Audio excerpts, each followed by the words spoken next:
dad said, people we haven't seen in so long. So love to be here. Better! Thanks, Mom. Better?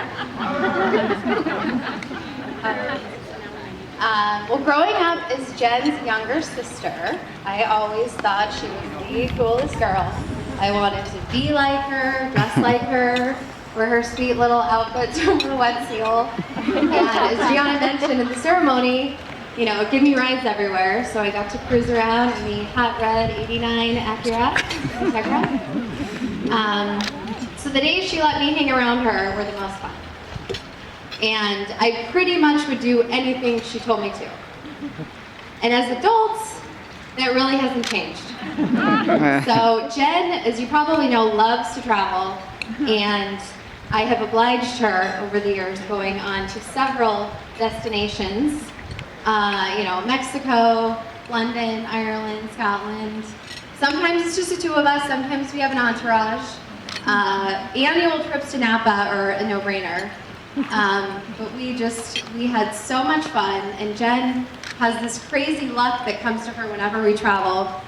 For instance, when we went to the Kentucky Derby, Jen landed ESPN press passes on the flight over, so we were pretty much celebrities.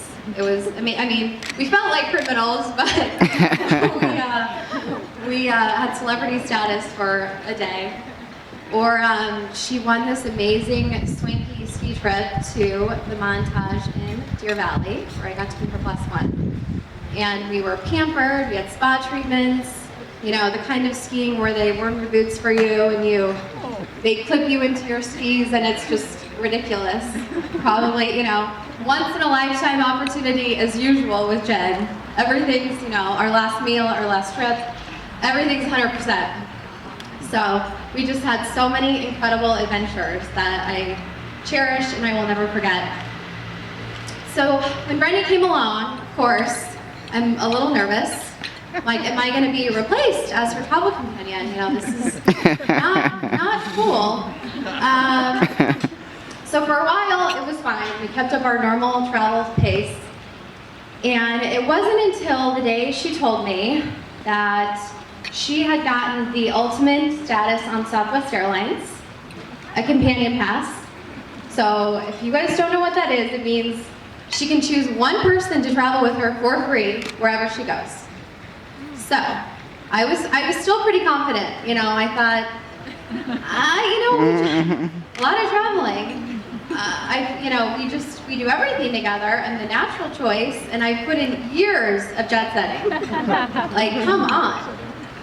So, of course, I was now the chosen one, and Brendy had dethroned me of my co-A-list status.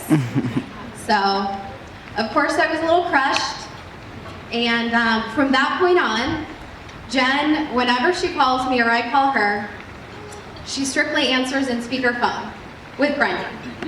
So, no matter what they're doing, driving, dining, you know, sitting at home, Jen's feverishly working or planning something, and Brendy is on the couch, you know, on his iPad chirping from behind. But they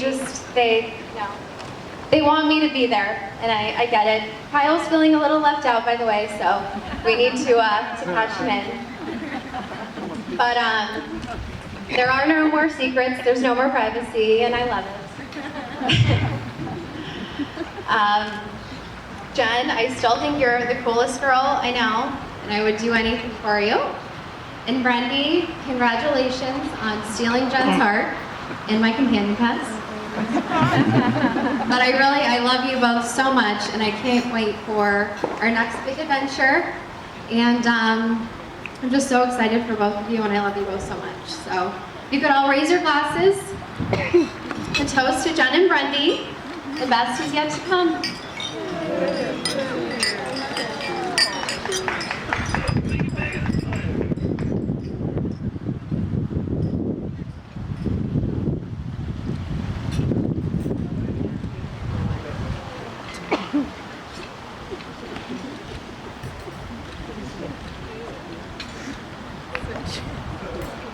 Now, ladies and gentlemen, I believe our best man, Matt, has a couple of words he'd like to say for Bride and Groom.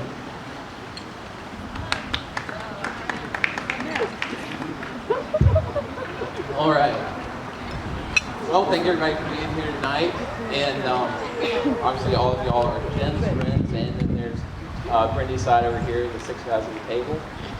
I guess the reason I was chosen to be the best man, I think, is because actually I had known Brendy the least amount of time as any of his friends. So I have the least amount of bad things to say. And like Allie just said, when I was actually called to say, will you be the best man? It was actually Jen in the background that asked me.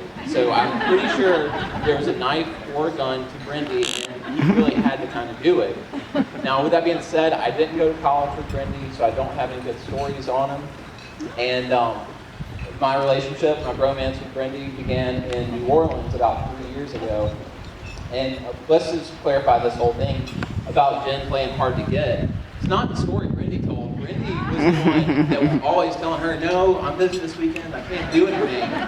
So I'm pretty sure just the last word's the best word, and I get the last word in this situation. So Jen, tell it like you want to. We know how it really was, because I was in New Orleans with him. So my girlfriend and I have had the privilege of